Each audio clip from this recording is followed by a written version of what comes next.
afternoon, everyone. Good afternoon. Thank you for coming. Thank you for being here today. We'll be providing an additional update as we have moved now into the investigation phase of this tragic incident. I'll be making some prepared remarks and will not be taking questions. My name is Chief Sean Barnes, S-H-O-N-B-A-R-N-E-S, and I'm the Chief of Police for the Madison Police Department. The past 24 hours have been a flurry of emotion, sadness, anger, disappointment, grief for the Madison community. We were brought together by a tragedy, and today 3 families woke up this morning to a world without a loved one. That can never be outdone. In the midst of this tragedy, our community has come together in an incredible demonstration of support from Madison and indeed the state of Wisconsin and our nation. I cannot express enough gratitude to the many emergency response agencies who provided direct support to the Madison Police Department. We could not be standing here today without the men and women of law enforcement, specifically the Madison Fire Department, surrounding EMS agencies, Dane County Sheriff's Office, Monona PD, Oregon PD, the University of Wisconsin Police Department, the ATF, the FBI, Fitchburg Police Department, and Cottage Grove. A special thank you from me to all of these agencies. Thank you so much. These agencies and many others responded to the scene and or took calls for service within the city of Madison to allow us to focus on this tragic incident.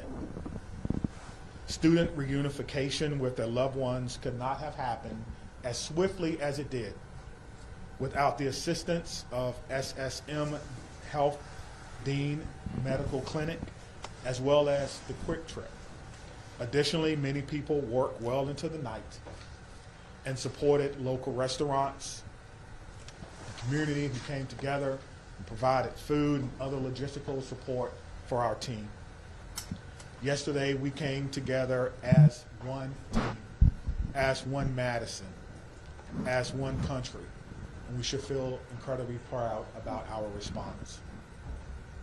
I'll be providing some updates at this time, but before I do that, I'd like to provide an important clarification. Yesterday, after looking at the computer-aided dispatch system, it seems as if a call came from a second grader. It actually read, the call came from a second grade teacher. That was a mistake. That's my responsibility, and I apologize, and I clarify that today.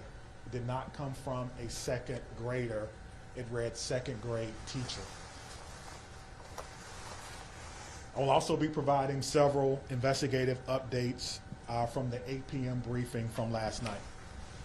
The Madison Police Department is committed to transparency and will continue to release information that can be used to improve public safety. This must be balanced against our commitment to the victims of this horrific crime and the need to do a thorough and complete investigation. As a result, I recognize many of you may have questions that I cannot answer at this time. I ask for you to keep the victims in your mind and respect their right to a thorough investigation. I also will not be taking questions at the conclusion of this press conference, but your pre-submitted questions serve as the basis for updates that we're providing for you this afternoon. If your question is not answered, it is due to an ongoing investigation. Okay. We know a document has been widely shared on social media. At this time, we cannot verify its authenticity. We have detectives working today to determine where this document originated and who actually shared it online. At this time, we cannot verify the document. We ask that you not share the document or spread any information that may be false. Our department will provide an update on this document when we can. There are always signs of a school shooting before it occurs. Some of you have reached out about Rupnow's social media activity prior to yesterday's shooting. We're looking into her online activity. We're asking anyone who knew her or who may have insights into her feelings leading up to yesterday to please contact the Madison Area Crime Stoppers. Again, anyone who may have known her or knew what she was feeling or going through at that time, please direct those inquiries to Madison Area Crime Stoppers. That number is 608-266-6014 or at P3 Tips. P3 Tips. We will not be releasing specifics about these social media accounts at this time. Identifying a motive is our top priority, but at this time it appears that the motive was a combination of factors. Again, we cannot share that information at this time because we do not want to jeopardize the investigation and those who are currently cooperating with us. All patient status remain unchanged. The 911 calls are the record of the 911 Communications Center, and their standing operating procedure is not to release documents in open and active investigations. Again, we are working to authenticate the documents that you see online that some are referring to as a manifesto. And as soon as we do that, we will let you know. Now, the process for doing that is looking at original documents that may have been taken from the suspect's home, looking at information that may be on laptops or on computer to determine if this document originated from our suspect. Any disciplinary records would be under the purview of the school. Some of you have asked whether or not she was troubled or whether or not she was troubled at school. We do not have those records. We are not the proprietor of those. On the question of bullying, we're talking to students to understand whether bullying was one of those multiple factors that I mentioned earlier. Some have asked if people were specifically targeted. Everyone was targeted in this incident, and everyone was put in equal danger. Today, numerous MMSD schools were targeted by false threats, often known as swatting. We're working closely with the Madison Metropolitan School District to determine where these originated and to investigate this call. We do not believe that there are any current threats to any Madison area schools, and will continue to investigate these calls and any threats of violence as they come in. Let me be clear on this point. Making false threats is a crime, and we are working with the district attorneys to prosecute these crimes as information is gathered. And if we have to do that, we certainly will. I encourage all parents, all family members to talk to your loved ones about this. We will determine where they originated. We'll use federal partners if we have to and levy those charges as well. As we continue to investigate what happened yesterday, we're keeping the victims and their families in the front of our minds. We want to thank the countless people and organizations who've reached out to support them, as well as the Dane County Victim Witness Unit and the Dane County Emergency Management, who provided direct support to the families. To the Abundant Life Christian Academy, this is a hurting and haunting situation, and the many survivors will need our continued support, and we pledge to give them that in the days, months, and even years ahead. As a community, we must not allow violence or any act of violence to define us. We refuse to allow hate or destruction to win in this city, but rather we will honor our survivors, our victims, through love, support, and the Madison way. Please continue to take care of yourself and take care of each other. At this time, We have several officers who are working today who was working yesterday.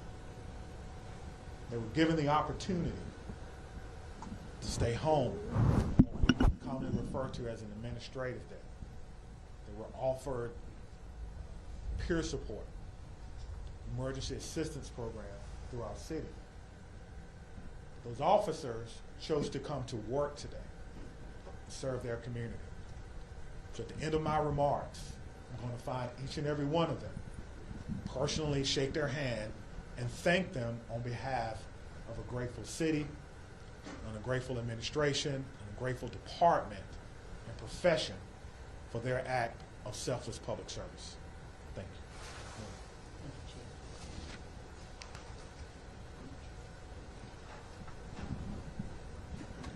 I want to start where the chief ended, which is just asking everyone in this room and within the sound of my voice to take a minute. It's been an incredibly difficult 24 plus hours at this point in time. We're all human, including each and every one of you in the media who is covering this really tragic event. Please remember that you're human and take care of yourselves. We all need to do that. Drink water. Take a moment. Access whatever mental health resources you need. Because that's our job now, is to take care of ourselves so we can take care of each other and our community. Yesterday, the Madison community experienced a terrible and traumatic event. If there's any positive in it, it's that the educators at Abundant Life, our local law enforcement and first responders, and our community partners were prepared to respond. They acted without hesitation to protect our children, and I'm grateful and humbled by their actions. It's a day that I hoped never would come to our city, but like so many other communities, here we are. We will never be the same, but we will get through this together. I want to ask again that everyone, please respect the privacy of the victims, their families, and those in the Abundant Life community. Right now, our full focus is on caring for those impacted. First and foremost, the victims and their families, the Abundant Life students and educators, our first responders, the students and educators across the city who woke up this morning and went into a school building not knowing if they would come home tonight. The incredible bravery of that act. All of our students and educators are feeling scared and vulnerable right now. We are also trying to care for our whole community, because I believe we are all fearful and grieving and impacted. The City of Madison is working closely with Dane County, with community partners, with state and federal government resources to provide support and counseling to all those affected. I want to direct folks to a new city resource website that's available at cityofmadison.com/resources, which includes trauma-informed community resources, updates, community mental health resources, and information about vigils, other public events, and where folks can donate to support the Abundant Life families in our community. I want to highlight two things that are also on that website, and once again, that website is cityofmadison.com/resources. If you wish to support the families, the request is that come in the form of financial support through a site set up by the United Way of Dane County. You can visit unitedwaydanecounty.org, or you can text HELP for ALCS to 40403. Again, that's help, numeral 4, ALCS, to 40403. The community is also invited to a vigil tonight by the Vel Phillips statue at the Capitol at 6 p.m. Again, that's at the Capitol building by the Vel Phillips statue at 6 p.m. I would ask that everyone, and particularly the folks in this room, please avoid spreading misinformation, particularly via social media.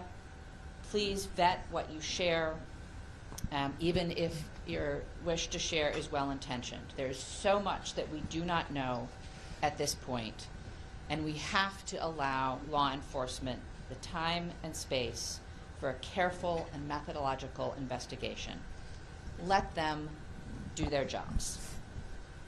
And above all, please respect the victims, respect the families, respect the school community, particularly on social media.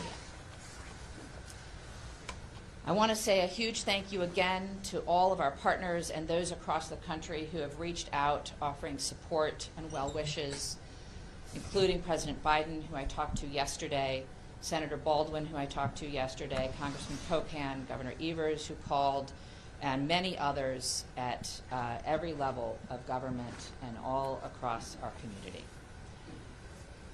I want to thank most particularly our first responders and everyone who mobilized yesterday to help, and certainly Madison Police Department and the many law enforcement agencies that were mobilized, the Madison Fire Department, the Sheriff, the State Patrol, the FBI, the ATF. I want to thank our hospitals that cared for the victims and the medical staff there. I want to thank Dane County, in particular emergency management and the victim services unit. They have been incredible. I want to thank SSM Health and the Dean Clinic. They, without hesitation, made their facility available to us. They canceled all appointments. They rearranged the facility. They put their staff at our disposal to make sure that the Abundant Life families could be reunited with their students. I couldn't be more grateful to them. I want to thank the United Way, both for setting up the donation site and for mobilizing resources across our community. I want to thank the Red Cross and the Salvation Army, the religious leaders who came to the reunification site yesterday from across our community, and all of the community organizations and businesses that donated food and resources to the families and are still now offering support for our community. There are so many people who have offered support, resources, help, and well wishes, and we are grateful to every single one of them. I want to end where I started, which is centering our collective humanity. We all have to take care of ourselves so that we can take care of each other and our community. Whatever your belief or tradition is, I would ask that you find a way today, tomorrow, in the coming weeks, months, and years to be kind, to give grace, and to find ways, big or small, to help make our community a safer place for all of our children. Thank you, and I'll turn the podium to the county executive. Will I answer a question? Oh, I'm sorry. I'm sorry, I forget that you're not a local. My name is Satya Rhodes Conway. I'm the mayor of Madison. That's S-A-T-Y-A, last name R-H-O-D-E-S-C-O-N-W-A-Y. Satya Rhodes Conway, mayor of Madison, Wisconsin. Thank you. Good afternoon, everyone. I'm County Executive Melissa Agard, M-E-L-I-S-S-A, A-G-A-R-D. It's unfortunate that we are still having to navigate this absolutely horrific situation in our community.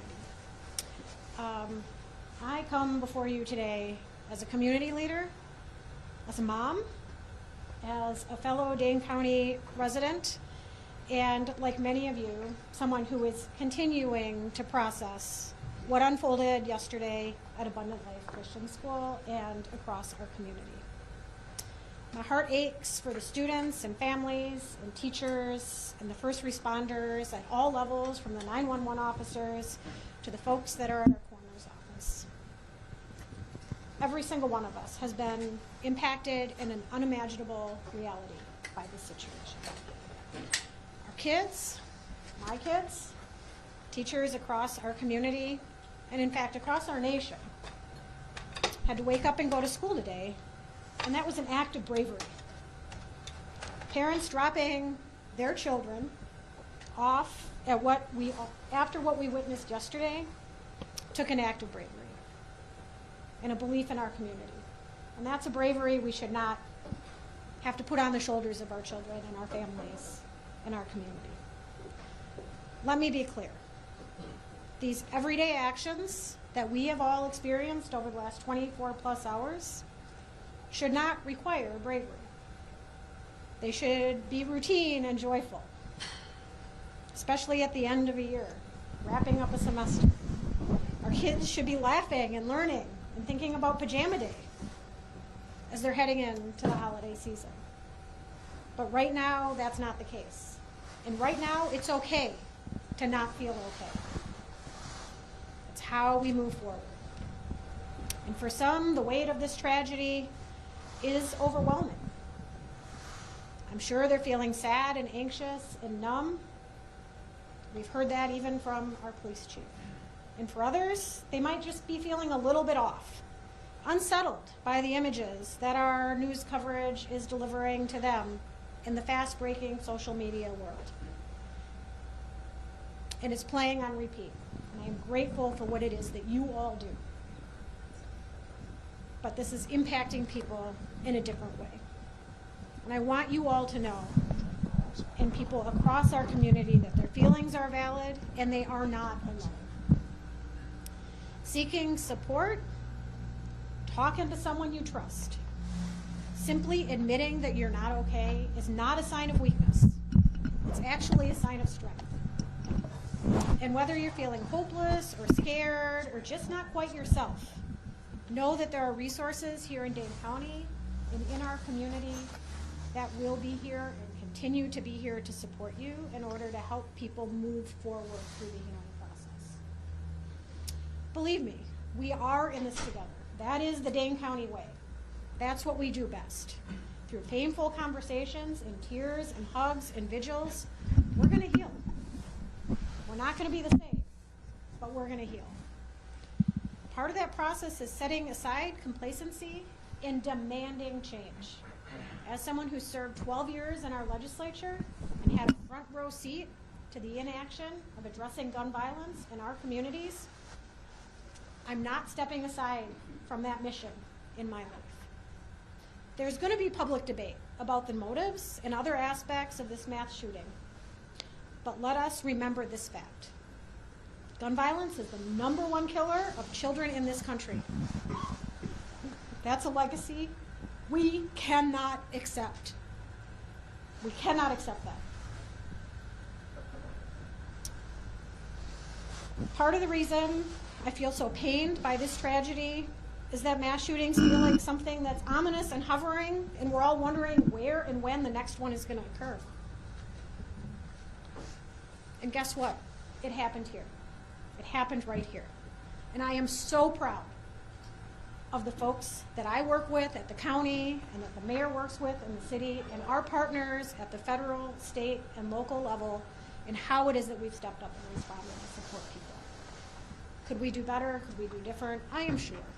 But did we do well? I am proud of the work that has been done in this community over the last 24 hours. And I assure you all today that we are going to continue to work like hell to stop future tragedies and to support our community that has been harmed by these actions. And for anyone that's out there listening, anywhere in this amazing world that we live, Whether you're grieving, or you're scared, or you're angry, or you're unsure, or you're curious, take care of yourself. Take care of the people who you love and whose lives you touch. Talk to someone, anyone. If you're not comfortable calling a number, there is someone in your life you can reach out to. No one is alone through this. We are strong in Dane County, and together we're going to get through this. And I know that there are questions that we all want answers to. And I am hopeful that we will have those answers sooner than longer. But please give us the time to do this right so that we can learn how to prevent this from happening in the future and support those that have been most impacted in our community. We are doing everything in our power at all levels in a collaborative way to prevent this type of pain from ever happening again in our community. Can I assure that? No. But we are going to work as best as we can to that end.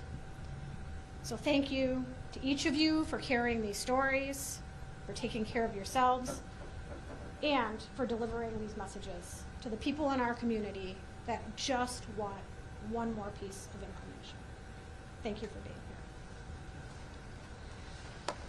here. Right. The county executive and I will take some questions. We obviously cannot answer questions about the investigation, but happy to take others, and we'll turn to Dylan. Sure. Lucas from the State Journal.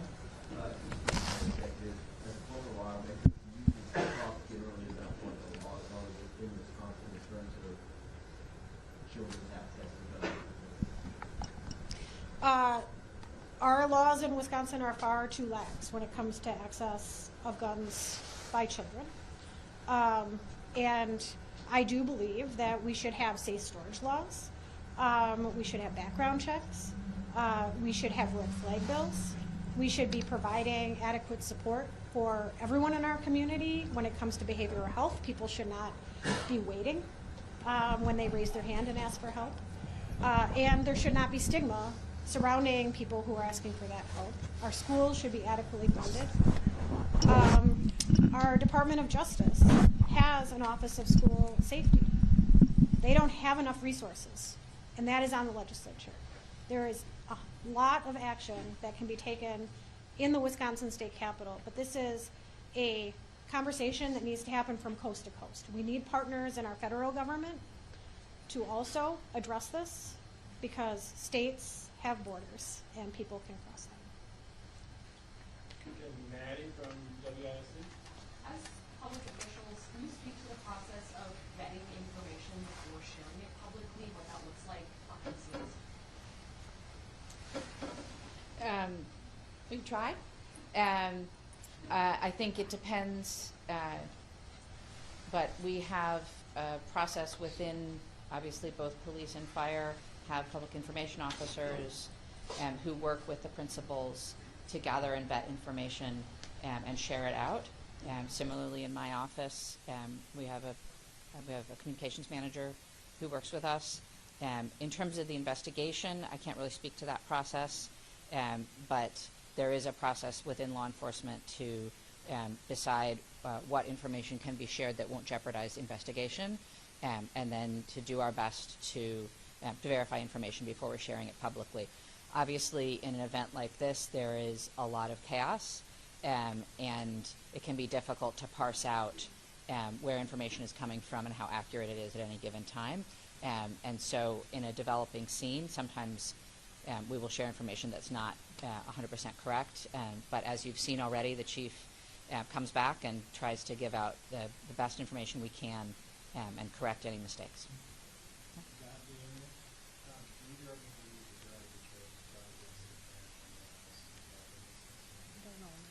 I think it's far too early to comment on that.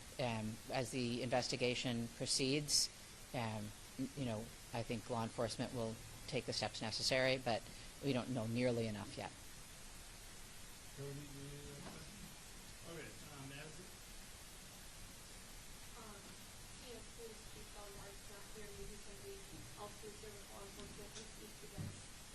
Mentioned yesterday that the family or the father seems to be cooperating.